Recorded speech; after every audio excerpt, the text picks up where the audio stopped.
Hey friends, today I've got a very special treat for you. I want to introduce you guys to my friend Michelle, okay? Hello. So, do you want to talk about how we met?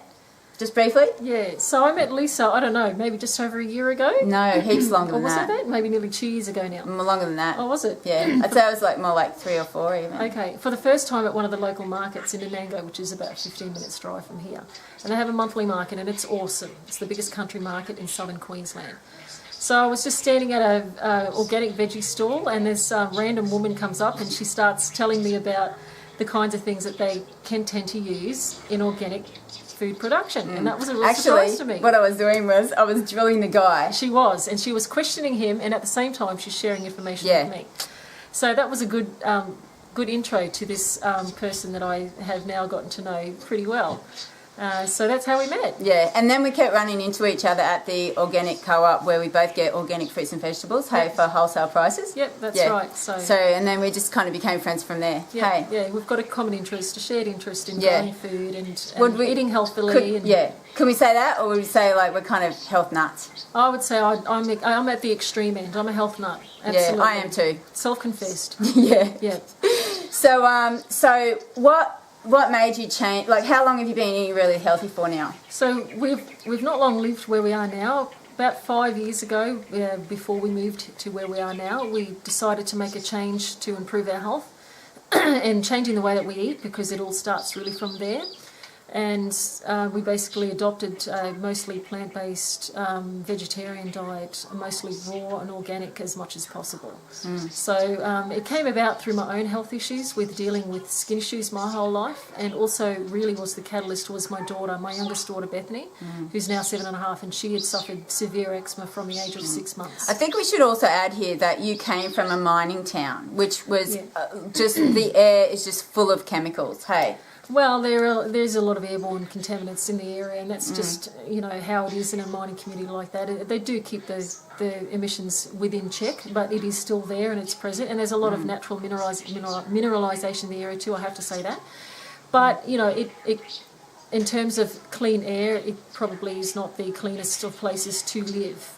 And a very hot and dry and dusty climate as well that we used to live in. So you didn't have a lot of access, you didn't have really good access to fruits and vegetables? Absolutely not, because it's about 900 kilometres away from your nearest major city, not capital city. So everything's trucked in. Nothing is locally grown unless it's somebody growing what can be grown in a very hot climate. It would be called like Outback Australia. Would you call that Outback Australia? Oh, yeah, probably, yeah. Northwest Queensland, so Mount Isa was the town, if anybody is familiar with that.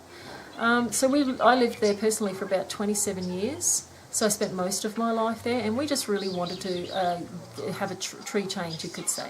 So we started thinking about what can we do to improve our quality of life, improve our lifestyle, and pretty much just... this is after you changed your diet? Yeah, that's right. So a couple of years in, we started gearing up toward making a move. We wanted to be able to move somewhere where you could grow stuff. Yeah. That was me. That was my driving force. I wanted to be able to grow. We're going to show you guys Michelle's garden soon. Yeah.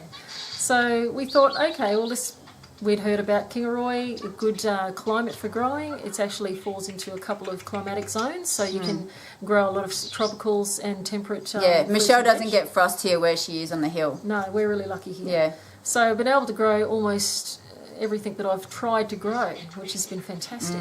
So we've been here for 3 years now. So I think that's probably how long we've known each other for, because I remember you had just moved here when I met you, I think. Yeah, it has been that long. Yeah, I know it's been a while. Yes. So, and then about 3 months after we actually moved here, we bought this block of land. We're on 1.25 acres. It's more than enough land to do everything that we want to do. You'll see some of our gardens in a little while. And they've got good soil here. Fairly good soil. Nice red soil. It is a red soil. Fertile, volcanic. Yep. And there's a lot of rock too, but we can work around that. So what were you eating like before you became a health nut? We just ate the usual standard, what they call the standard Australian government recommended diet. Basically. Western diet. The Western diet, yeah. So we were eating processed foods. Processed foods, a lot of meat every day, sometimes twice a day. Dairy. A lot of dairy, as per the government's guidelines of 2 to 3 servings of dairy. Yeah, we were totally brainwashed into thinking you needed protein from animal products and calcium from dairy and all that. Absolutely, yeah. And since doing my own research, I've learnt so much about what is actually the truth out there for real health, if you want to acquire real and lasting health. So that's what we were eating. A lot of meat, a lot of processed food, a lot of dairy. And they're pretty much the three main food groups we took completely out of the diet, almost completely out. We still do eat eggs and fish occasionally, but it's mostly plant-based diet now. Yeah, that's cool. Whole foods, organic. Yeah. Yep. And so Michelle's got 3 kids, and you'll meet 2 of them a bit later? Yep, yeah, so I've got 3 daughters, 13, 11 and 7, and we've, gone through a gradual process of just changing over the diets over the last few years. It took a while to make this change, and nothing really happened overnight, but I'm really pleased with where we're at now. And the kids love eating all this delicious, fresh They absolutely food. do. And, I have my children actually thank me for providing this good, nourishing whole food for them. Yeah. They tell me all the time how much they love it. They take salads and beautiful lunches to school. I don't put any packaged food in their lunch boxes whatsoever. It's all home prepared, fresh, and just real food. And real food. They've got good natures too, like in my opinion. They're very, very calm, in my opinion. Well, a lot of the time. In front of me. You don't have to live with them. But, they're good girls, and I think I've never seen them so healthy. I'm just really proud of them and what they do too. Because it's not easy sometimes to start making a transition like this into a better way of eating and just living. So I'm really proud of them for what they've done. Yeah. Okay. Well, so do you reckon that's it? So now we'll show them what type of food that you eat now, and Michelle's gonna. We recorded this before, but we're just going to show you guys a bit like what the kids are eating for lunch, and Michelle's going to talk about the type of food she prepares for her family now, and then we're going to show you guys a bit of her garden. Okay? Okay. So this is my oldest daughter. She's 13. And she just dished herself up a beautiful big salad that I made today. This is typical of what we have on the weekends. Just a lot of leafy greens, a lot of it's homegrown, or as much as possible homegrown. I try to make them very colourful. We eat the rainbow. That's just a little bit of brown basmati rice that we cooked from last night, which we put in, but most of the time it's just mostly all raw, organic. She's just adding a little bit of salad dressing there. Homemade salad dressings. We don't really ever use anything from jars or bottles. So this is Monica. This is what I have for lunch on Saturdays and throughout the week as well. And do you like eating like this, Monica? Yeah. What do you like about it? That it's really yummy and that it's colourful and it's not like what everyone else would eat. It's something different. Yeah. And does it make you feel good? Yeah. Cool. Thanks for that. Okay, so I make my own dehydrated crackers and my own dips made out of like hummus dip or beetroot dip made out of or chickpeas or beans or red kidney beans or whatever, my own pestos. I make my own raw food ice creams made out of just frozen banana mixed with whatever's in season. It might be a mango ice cream. I just usually do them in the blender in the Vitamix, and they turn out beautifully. The kids love them. They don't ever feel deprived, ever. Yeah. And the smoothies you do for breakfasts and stuff? Yeah, so about 5 years ago, this is when we changed our diets.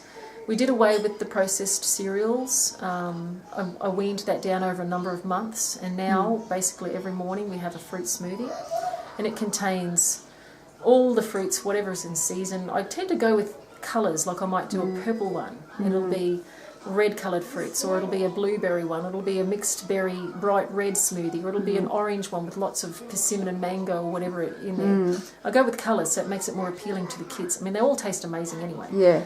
And I'll add in things like chia seeds and soaked flax seeds and greens. Greens, lots of leafy greens picked from the garden. I tend to go one-third leafy greens to 2/3 fruit. That way it blends beautifully and you don't have an overpowering fruit taste, but you're still getting all the nutrition in there. And I'll add any kind of green, whatever I've got growing that's available. It's all organic. What else do I normally throw in there? Green young drinking coconuts, nuts. I'll soak some cashews. Like this morning I'd soaked cashews overnight and chucked them in.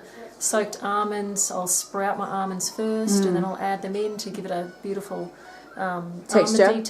Well, it's finely blended, so there really isn't a texture. But macadamias, whatever you feel like can complement the smoothie that you're making at that time. Like macadamia and mango, for example. Absolutely. And I tend to use, when I make my raw ice creams, I'll use macadamias as my base because they just add a beautiful creaminess, or even cashews, a beautiful creaminess to your ice creams.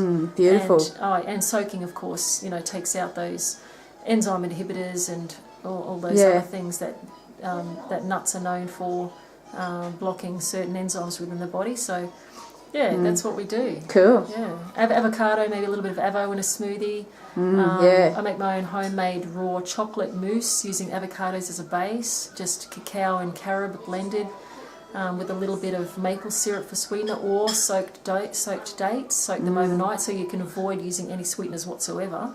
Just by using your soaked dates as your sweetener base, and you can make a beautiful raw chocolate mousse. Yeah, because I've seen all your food on Facebook and it looks so beautiful. Yeah, I make my own raw chocolates using coconut oil and some maple syrup and the cacao and carob. You can add cacao nibs, activated buckwheat, seeds, nuts, any description, goji berries, delicious. whatever you like. Yeah. It's limitless.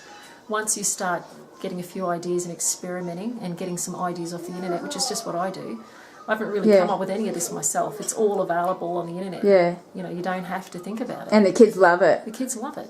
They get chocolate. They get ice cream. They Pizza. I have made one pizza. I made a couple of pizzas. I do my own zucchini noodles to do a zucchini pasta. They don't feel like they're missing out at all. No, they love that. Love that. If anything, it's the other way. Like, they're just so much better off than for sure. everyone else. Yeah, Most of the other kids. I can feed them all this wonderful food that they love it, and like I said, they don't feel deprived, and they're thriving. Yeah. Their health has never been better ever. Yeah. So Okay. love it. We love. Okay, so back when we started to change what we ate, I was thinking about how I'm going to get my kids to eat more raw food, more greens, more goodness. So we just came up with the idea of making up a big salad, sitting them in front of the TV at lunchtime and just watching a movie while they ate their salads. And so the movie was like a distraction. They're enjoying the movie and they're just eating because they're enjoying sitting there watching a movie. And then over time they started to just really enjoy salads more often. And I do make them with a huge variety. I'm not doing the same one all the time anyway. I'm mixing up my salad dressings, but that was the key, was to get them to eat more, was to just, let's just put a movie on while we're sitting there eating our salads. That's it. So this is a little bit of Michelle's fruit and veggie garden. Hey, Michelle. Yeah, this is up in our far back corner, and this is what we've got is a little bit of a production area happening here with a lot of fruit trees, mainly the fruit trees and some strawberries, and a little bit of veggies growing in a bed. But this is what my husband and I have developed over the last probably 12 months or so. Yeah. It's taken a while to get to this point, but we're steadily progressing on. Yeah, so I'll just show you. So what we've got a mulberry tree there. Yep. This is an olive tree, which Michelle got olives off last year. Just this season. Oh, just this season. There's a lemon tree. Which is coming on. There's a fig tree. Yep. An orange tree, a mandarin tree, which has got mandarins on it. Yeah, that's loaded. That's doing really well. Yeah, I just had one of those before. And then this is a custard apple tree. Yep. And it's got custard apples on it. Yeah, I've got a few going there. There's a custard apple. Not so many as previous years. But it's got lots of wood chips under it, so that's great. Yeah, keeping the moisture in. The blueberries we've got planted along the back. Oh, yeah. Some blueberries and a feijoa. And my pineapples, which have been in the ground for probably 2 years now. We should be getting fruit soon because they're really coming on in size. And there you got a lot of strawberries, yes. And this strawberry is beds. There's another one there. And that's my mango. Oh, yeah. And that's the dragon fruit. Zoom in on the dragon fruits because there's a couple on there. Oh, yeah, there is too. Wow, yeah, cool. Dragon fruit. Wow, I'm surprised they're still going at this time of year. That'll be the third ones we've gotten off this one. And there's some new dragon fruits planted there, red one. Oh, right. That's great. And actually lavender. Lavender to bring the bees.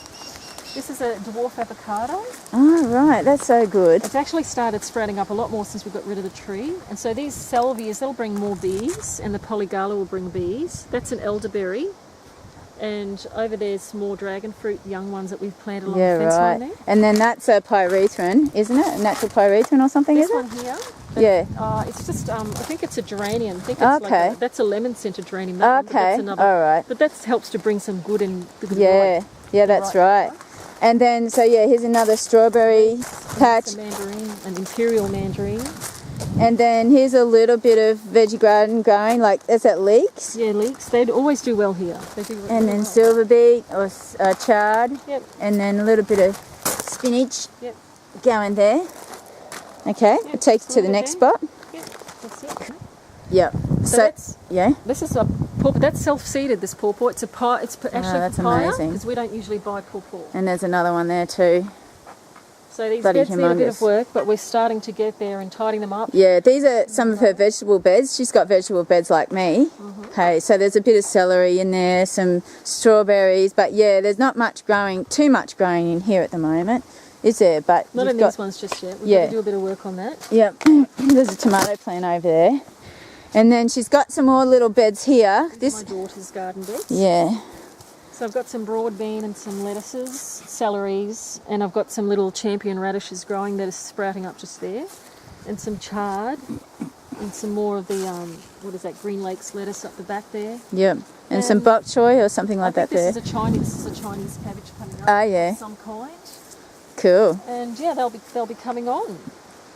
So we're trying to utilise some more space here to get some more stuff growing.